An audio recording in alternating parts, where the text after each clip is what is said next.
today's video, I wanted to talk about the importance of abuse and the fact that it doesn't usually happen in isolation. Abuse is usually present within a system. Now, when we talk about abuse in a family, it's not usually just one parent. When abuse happens and continues to happen, this is usually within a family system. What I mean by this is that if there is one abuser, one alcoholic, if the other parent doesn't walk away from that relationship and take their child with them, they are also part of that abuse. Why? They are also part of that abuse because they didn't protect their child. In every family where one parent was abusive or narcissistic and there was another parent, this other parent, for many reasons, could have been complicit in the abuse. Mainly because they may have also been traumatized themselves, they may have been passive,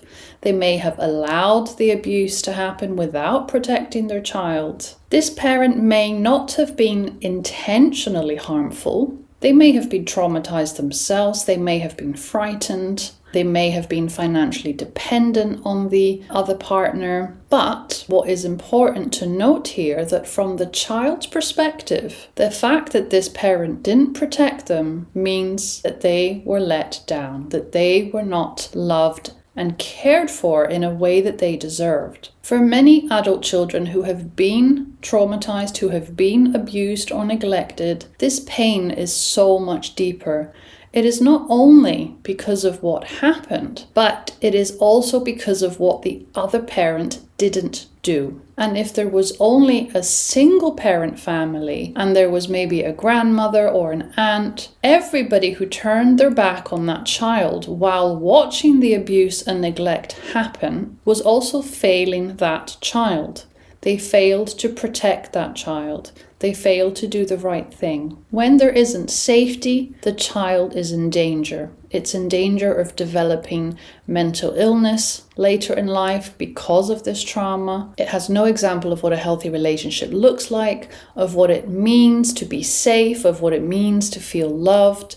If a parent doesn't protect that child, if that parent stays with an abuser, stays with an alcoholic, allows that partner to hit the child, allows that partner to sexually abuse the child, if that parent does not protect the child, then the child has been abused by both parents. And I'm not saying that this is an easy situation. In many families, this can be a very, very difficult thing. One of the parents may be with a very coercively controlling partner, and that parent may be terrified. And the fact that this child is part of this family makes things extremely difficult, especially when one parent is extremely vulnerable. Now, it could be that it's a single family, so it could be that it's just a mum on her own, and this mother may have left her abusive partner and then has struggled because she is now a single mother and she has to work 2 jobs just to make sure her child is okay. But she doesn't have the money. She can't afford to find someone to look after that child, so that child is constantly neglected. That child learns that it has to grow up too fast because mum's not there to help the child cook dinner, to tuck that child into bed at night, because that poor mum is out there working 2 jobs trying to make ends meet. This mother may have protected the child, she may have walked away from the abuse, but the child ends up getting neglected instead. So in some situations, it's very, very difficult. It could also be that within a family system, one parent dies really suddenly and the other one is left coping with the grief of losing their partner and having to be a single parent. And they may not have other family around to help. So the child is grieving, the parent is grieving, and there isn't anybody there to support them. And when that parent's grieving, they may end up drinking too much or using drugs to cope. And again, the child gets neglected. The child is abused without the parent really wanting that, because the parent is so depressed and so unwell that they can't even look after themselves, let alone their child. And in some cases, social services steps in and takes the child, and the child is placed in a foster family, someone that does have the time to look after this child. But unfortunately, this doesn't always go well.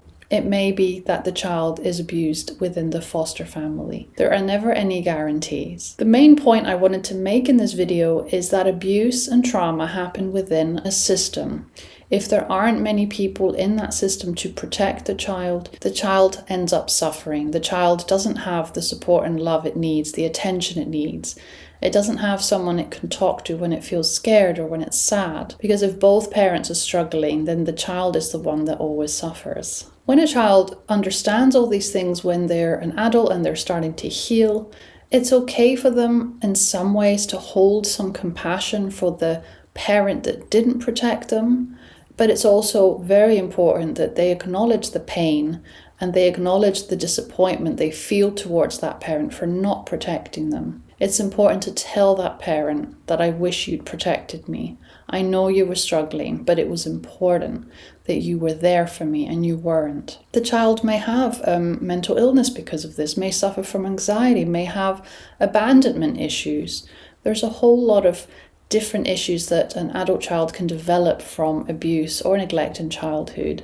And the one way that this child can heal from that trauma, can heal from that abuse, is to have a corrective experience. So in other words, if that child didn't have enough love in its childhood, didn't have people around that it could trust, didn't feel safe, the one thing that will help the child get better is to have somebody that does love them. Somebody that they do feel safe with, somebody that they can call family. And that can be a partner, that can be a close friend, it can be a community. As long as this child ends up experiencing what love looks like, what safety feels like, then I really believe that it will be okay. This adult will now be able to heal from that. The more positive experience it has, the better. So if you are that adult child who has been trying very hard to heal from a dysfunctional family, from trauma, and is maybe not finding it so easy, is maybe feeling a bit isolated, then I'd like to introduce you to my new support group. In this support group, you will find other like-minded people that are also healing from a dysfunctional family background, who are in need of support, who are already feeling a bit isolated in their journey because they don't have others around them that understand what they're going through, that understand how hard it is. When you are healing, it's important to have a community. It's important to have other people around you that know exactly what you're going through. And that is why I've created this open support group where anybody can join. And it will be twice per month for 90 minutes each time. It will be a combination of psychoeducation, of optional sharing.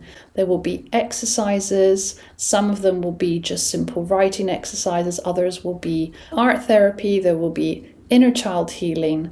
And I may even introduce some exercises in between sessions for you to explore in your own time, and for us, of course, to talk about in session. If you are really serious about healing and wanting to fill your life with safety, with other people around you that are going to help uplift you, that are going to celebrate you, all within the safe environment of a support group that I will be facilitating, then please send me an email to courageisallyouneed@gmail.com in order to join. And if, of course, you're not in Europe and you're in the US or Canada, then it is also okay for you to join.